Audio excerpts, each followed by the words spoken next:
Imagine standing alone in the king's private chamber, holding the most dangerous secret in the kingdom.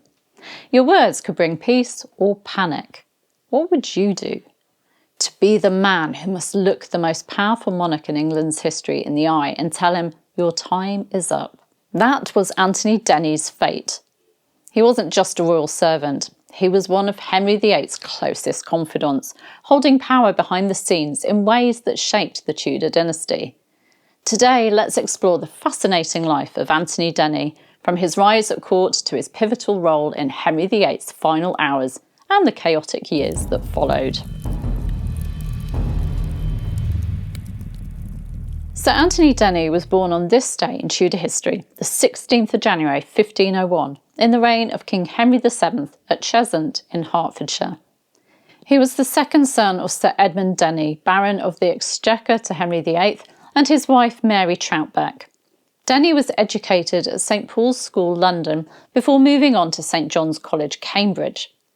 Following employment in the service of Sir Francis Bryan, a man known as the Vicar of Hell, by 1533 he'd secured a place in Henry VIII's inner sanctum, the Privy Chamber, a realm reserved for the king's most trusted men, and he was made a yeoman of the wardrobe in 1536. He rose to become Keeper of the Privy Purse in 1542, and then in 1546 first Chief Gentleman of the Privy Chamber and Groom of the Stool. Groom of the Stool may sound like a disgusting job to us, as it involved helping the king with his toilet habits, but it also meant intimate access to the king and influence over royal decisions. In 1540, following the king's doomed marriage to Anne of Cleves, Denny was one of those in whom the king confided his unhappiness in the marriage. Denny benefited from the dissolution of the monasteries by being granted land and properties, including the abbeys of Waltham and St Albans, and the priories of Cheshunt and Hertford. Denny was married to Joan Champernowne. Joan came from a family deeply connected to the Tudor court. Her sister, Catherine Ashley, would go on to become a key figure in Elizabeth I's life, shaping the future queen's education and faith. Both Denny and his wife were keen Protestants. Joan served as a lady to Anne of Cleves and Catherine Parr, and was one of those ladies at court that the Catholic Conservatives hoped that Protestant martyr Anne Askew would implicate in 1546.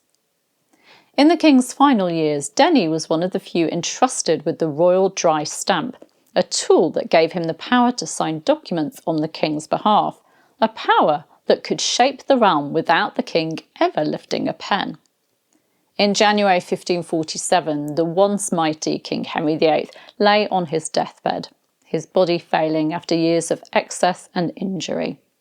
It was Anthony Denny who was summoned to deliver the ultimate truth, a truth no one dared speak, telling Henry VIII to prepare himself for death and to call upon God for grace and mercy.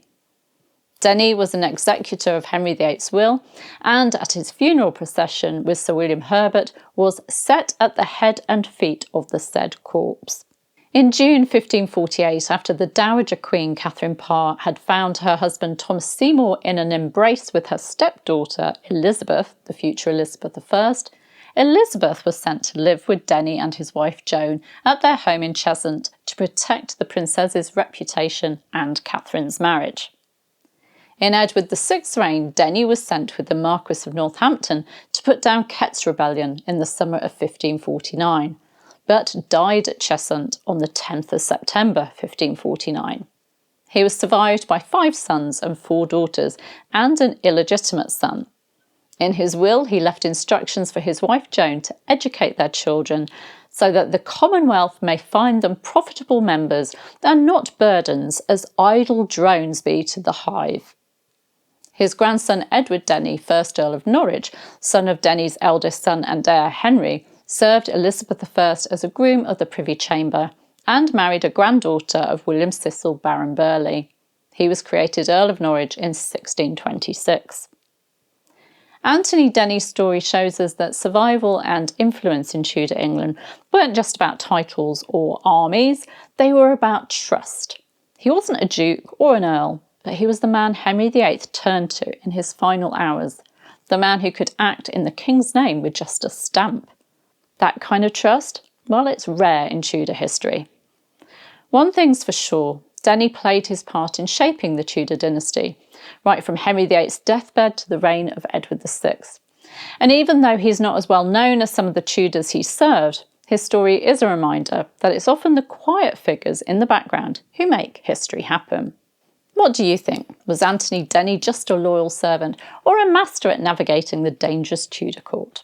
Let me know your thoughts in the comments. And if you've enjoyed hearing about Denny's fascinating life, don't forget to like, subscribe and join me again for more tales from Tudor history. See you soon.